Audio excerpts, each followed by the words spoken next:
तफरी। गर्मा की एक दोपहर थी। घर के तमाम लोग दोपहर के खाने के बाद हॉल में एक जगह जमा होकर अपनी अपनी सोचों में गुम थे। जाहिद ने खामोशी को तोड़ते हुए कहा, अब्बू जान, आपने वादा किया था कि इस बार गर्मा की छुट्टियों में हमें सैर व तफरी के लिए ले जाएंगे। सानिया ने भी अपने भाई की हाँ में हाँ मिलाई और घर के तमाम अफराद ने भी जाहिद के ख्याल की पुरजोर तायीद की। अब्बू ने कहा, हाँ भाई हाँ, मुझे अपना वादा याद है, मगर पहले ये तो तय कर लें कि जाना कहाँ है। सब ने अपने अपने ख्यालात पेश किए। अम्मी ने अपने मायके जाने की बात कही, लेकिन इसको रद्द कर दिया गया। अब्बू ने बच्चों की दिलचस्पी और गर्मियों के पेश नज़र किसी पहाड़ी मुकाम की सैर को जाने की बात कही। सभी ने इस बात पर रजामंदी जाहिर की। इसके बाद सब मिलकर चंद पहाड़ी मुकामात, जो गरमाई आरामगाह कहलाते हैं, की फहरिस्त तरतीब देने लगे, जिसमें माउंट आबू, कश्मीर, शिमला, दार्जिलिंग, ऊटी और नैनीताल वगैरह शामिल है। इस तवील फहरिस्त से किसी एक जगह का इंतखाब करना घर के दीगर अफराद के लिए मुश्किल था। चुनाचा सबकी निगाहें अब्बू की तरफ उठ गई। उन्होंने इस लंबी फहरिस्त से नैनीताल को मुंतखब किया, चूँकि वो उनकी आबाई रियासत है में वाक़ है। सब नैनीताल जाने की तैयारियों में लग गए और अब्बू ने वहाँ जाने का बंदोबस्त किया। सफ़र के दौरान जाहिद अपनी डायरी में सफ़र और मकामात के मुताल्लिक़ से मालूमात हासिल करके नोट करता जा रहा था। सब लोग चंद दिन वहाँ गुजारने के बाद वापस लौट आए। मदरसे की जब दोबारा कशादगी अमल में आई तो उस्ताद ने तमाम तलबा से पूछा कि गर्मियों की छुट्टियाँ किस तरह गुजारी हैं। तमाम बच्चे बारी बारी अपने मुताल्लिक़ बयान किया। जाहिद ने भी अपने सफ़र के बारे में बताते हुए अपनी डायरी उस्ताद के हवाले की। उस्ताद ने थोड़ी बहुत डायरी तस्हीह करते हुए जाहिद की डायरी तमाम तलबा को पढ़कर सुनाई।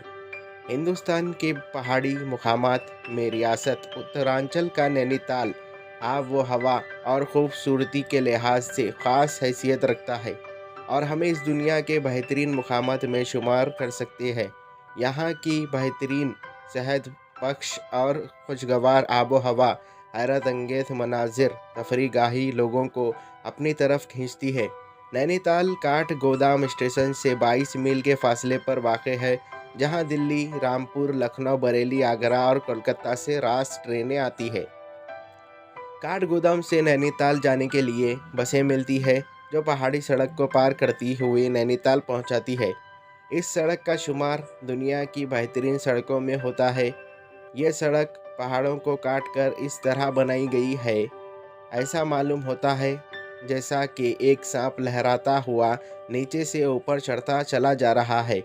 नैनीताल की दरियाफ्त 1841 में पी बेरेन नामी एक ताजिर ने की थी, जो यूपी के शाहजहांपुर ज़िला में तिजारत करता था। शुरू में नैनीताल की पहाड़ों पर दरख्तों का एक वसी जंगल था। 1843 से यहाँ लोग आकर रहने लगे और रफ्ता रफ्ता मकानों की तामीर शुरू हुई। यहाँ दो पहाड़ है जिनके दरमियान खूबसूरत सा तालाब है, जिसकी एक मील लंबी सड़क माल रोड चारों तरफ से घेरे हुए है। तालाब के जुनूबी हिस्से के पहाड़ का नाम अय्यार फाटा है और शुमाली हिस्से के पहाड़ को चीना कहते हैं। यहाँ से मतलब साफ़ होने पर हिमालय की बर्फ़ से ढके हुए चोटियाँ साफ नज़र आती है। नैनीताल से सिर्फ 7 मील की दूरी पर भोली वाक़ है, जिसकी ऊंचाई सतह समंदर से 5600 फीट बुलंद है। काठगोदाम से 3 मील दूर और नैनीताल से 14 मील के फासले पर खूबसूरत झील भीमताल है, जो नैनीताल की पहाड़ी झीलों में खूबसूरती में दूसरे नंबर पर है। यहाँ से 2.5 मील की दूरी पर नौकानो का ताल है, जो लोटस और सुर्ख आबी लिली के फूलों से घेरा रहता है और मछली के शिकार की बेहतरीन जगह है। नैनीताल से 11 मील और भीमताल से 2 मील की दूरी पर 7 खूबसूरत झीलें हैं, जिनको उमूमन ताल कहते हैं। इनमें से रामताल, लक्ष्मी ताल और सुखताल ज़्यादा मशहूर है। नैनीताल जून, सितंबर और अक्टूबर में सियाहों से भर जाता है। इसके बाद यहाँ से लोग के चले जाने पर वीरान हो जाता है। यहाँ दो बाज़ार भी है, मल्लीताल और तल्लीताल।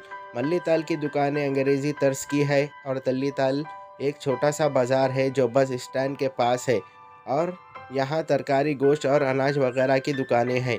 अगर आप नैनीताल महज तफरी के लिए जाएं तो यकीनन आपकी तफरी का काफ़ी सामान वहाँ मौजूद है। झील के किनारे म्यूनसिपल लाइब्रेरी आपको उम्दा उम्दा किताबें फराहम करती है। झील की किश्तियों पर बैठकर इनको इधर उधर दौड़ाना और झील में तैरना एक ख़ास तफरी है। झील के चारों तरफ सड़क पर घोड़े की सवारी एक ख़ास लुत्फ़ देती है। झील ही से मुतसिल फ्लैट नाम का एक छोटा सा मैदान नैनीताल का एक ख़ास मुकाम है, जहाँ खेल कूद से दिलचस्पी रखने वाले शाम को इकट्ठा होते हैं। यहाँ हर रोज़ हॉकी, फुटबॉल वगैरह के मैच हुआ करते हैं। ज़्यादातर लोग नैनीताल में टेनिस खेलना पसंद करते हैं।